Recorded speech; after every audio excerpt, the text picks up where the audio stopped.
I remember the days when you used to change a headlight bulb and it was just as simple as unplugging, twist, pulling out, putting it in, clip it back in, and you were good to go.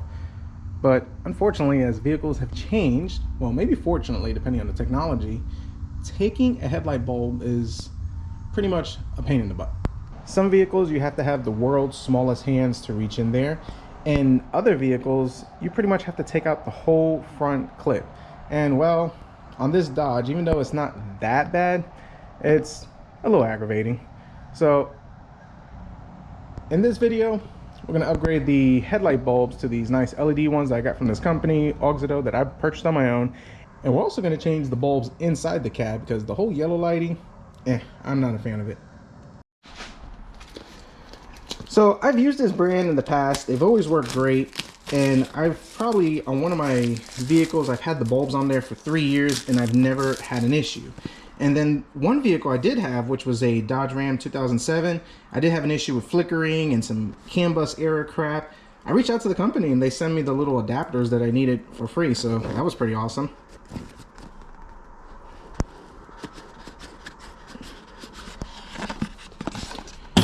Now with these, you get the cool Michael Jackson gloves. Nice.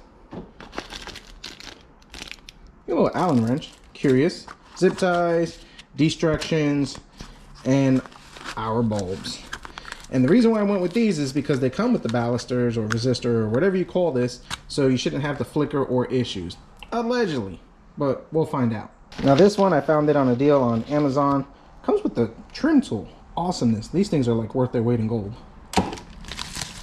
And we got all our little light bulbs that we need to change, so we could change them out. We're going to do the 2 map lights and the one in the back of the vehicle, and that should look nice. I'm not going to change anything else outside of that. I'm just focusing on that. So I guess let's get started with the least fun part, which is right over here. There's a little clip. We'll need a screwdriver. We'll pop this out, and then I think there's supposed to be something in there that we're supposed to push down. I won't know until I get in there, so let's start with the little screwdriver. Looks like these have been out before.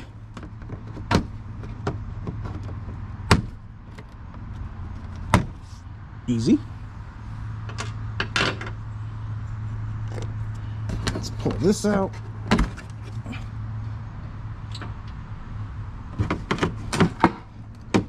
And I don't know if I could get it in there, but you can probably see what we need to pull or not pull, but let me get my head in there.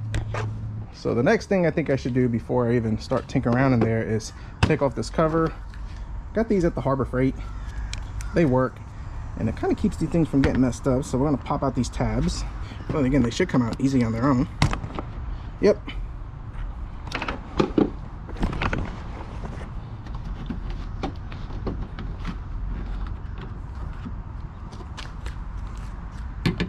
Maybe they require some assistance. And you might want to make sure you have extras of those, because sometimes they don't, they don't respond well to violence.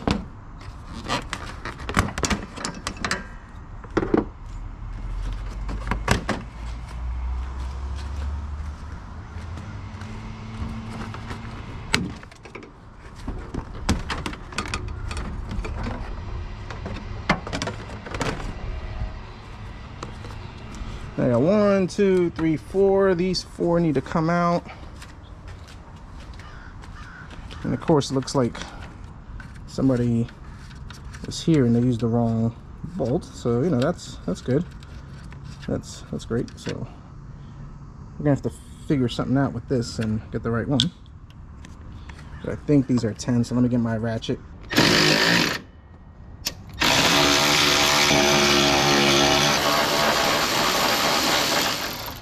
This is coming out way too easy, which I'm not complaining about. But then again, I hope it's not broken. So far, it seems like just cool.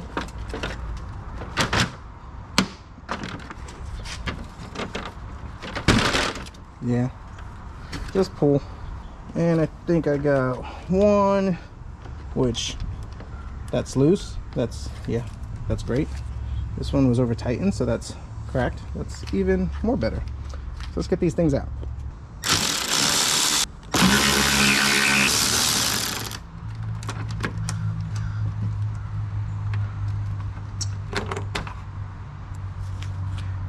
It's a long bolt.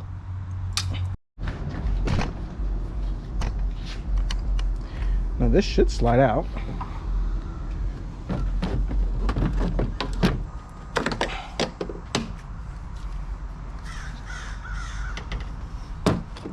So let's take out this cover, which hopefully should come out easy.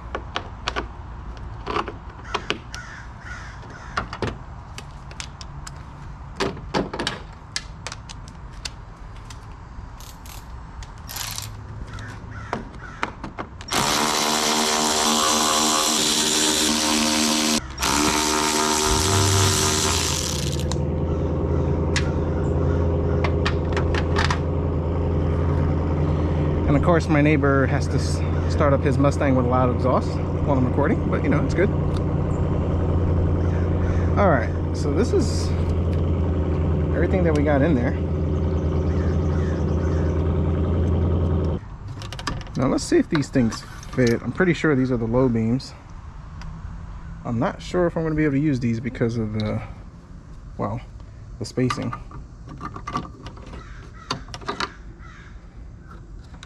Now this could fit in there, and this will go in as so.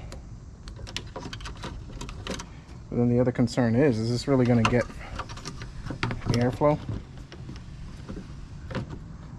I mean, everything does clear.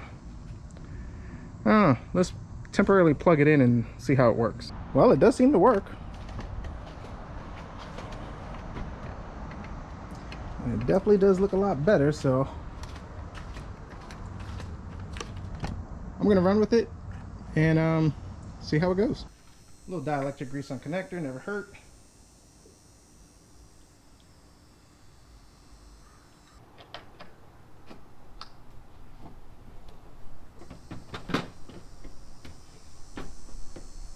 All right, put back together.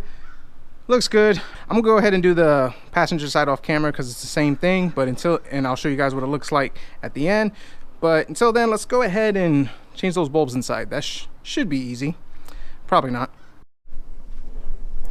Now I'm sure I forgot to mention this, but to take out the lights, there is this clip. You access it from that little window over there. And yeah, make sure you push it down to lock it, push it up to release it. Just like so. So yeah, you start pulling, it's not coming out. You probably forgot to release this, and I had that fight with the other side, so just in case I forgot to mention it, don't forget about this. It's mostly pretty easy to access once you get access to that door over there. If I remember correctly, let's use our little pry tool. This pulls down. I've taken this thing off enough times. There you go, and then it slides forward. I think this piece comes out separate by itself. Yeah, that's what I remember.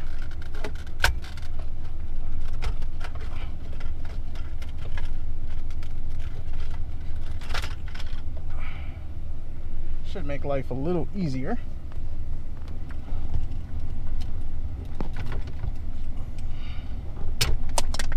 There's two.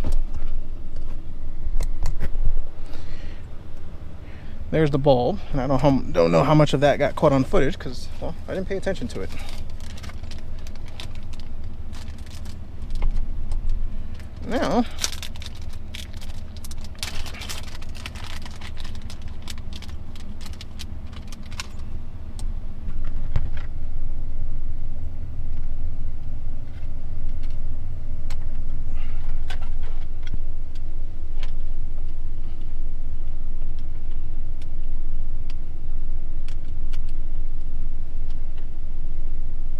Now, this one should be simpler. There you go.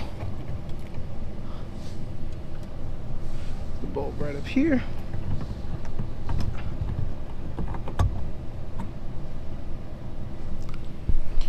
Now, one thing I do recommend, what I found with these aftermarket stuff, squeeze these in and it'll create more tension on the bulb because, well, these are smaller.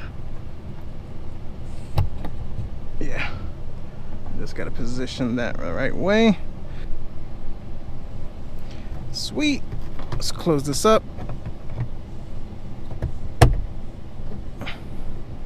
My last one is over here, and I think I got one in this glove box. maybe. I don't see it. But for this one, we just pop this out. Already went ahead and started. And now we have access to the bulb, which, let's see.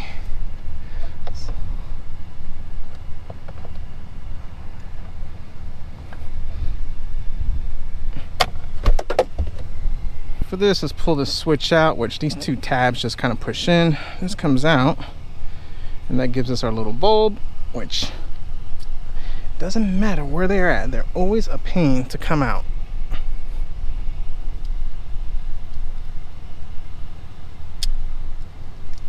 Let's pop in our new one.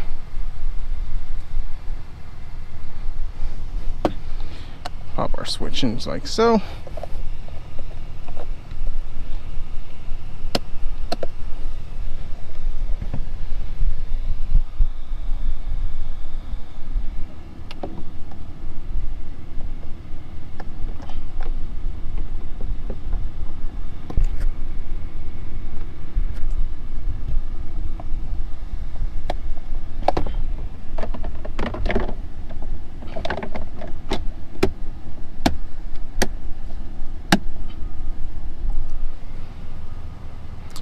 Nice. So now we're back at the headlights, and if you notice, they work. Right? You would think that's the end, but that's actually not. What ends up happening is that they work, they're not flickering, you're not getting no errors, but they're gonna end up shutting off. And that's something that you're gonna need a software to enable in the BCM so that the car knows that it has LEDs. So we're gonna use Alpha OBD, and I'll kind of show you that a little bit because I'm learning it a little bit myself, and enable it, that way these things don't shut off. So we're in Alpha OBD. You're gonna hit function, body computer, go to your 2013 plus power net. I'm already connected, active diagnostics, and when you want to go is to car configuration change. So I just typed in LED, and I should be able to find this a lot quicker this way. There we go. LED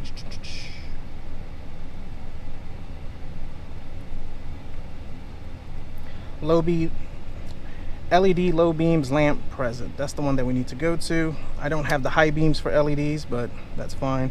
We're going to select our value to yes, and we're going to hit start.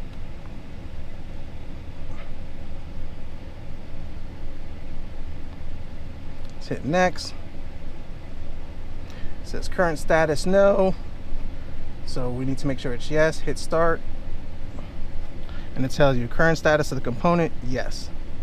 We'll hit start again just to show it yes.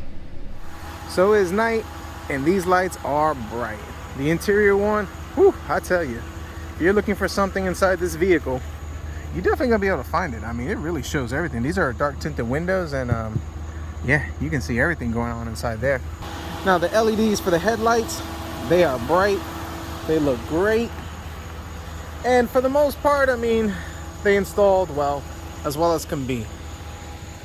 I think it's more annoying dealing with the white clip that holds the headlight in place, as yeah, that thing is just annoying, as it kind of tends to get stuck. But they look great, they work good. Alpha OBD is a must if you're going to use these lights, because you have to change the setting to enable the LED lights. Without that, you'll get the whole flicker thing, and the resistor that these things have on them, with a little baluster that's attached to the wiring, whatever you call that, although they do work, you have to enable that on Alpha OBD. So LED lighting for the win. I like the look. They should make driving at night in the mountains, not in the city, but you know, mostly I did this for the whole mountain areas where we go, a lot better. So hope you enjoyed this video. Thanks for watching, and we'll see what else I can do to this truck.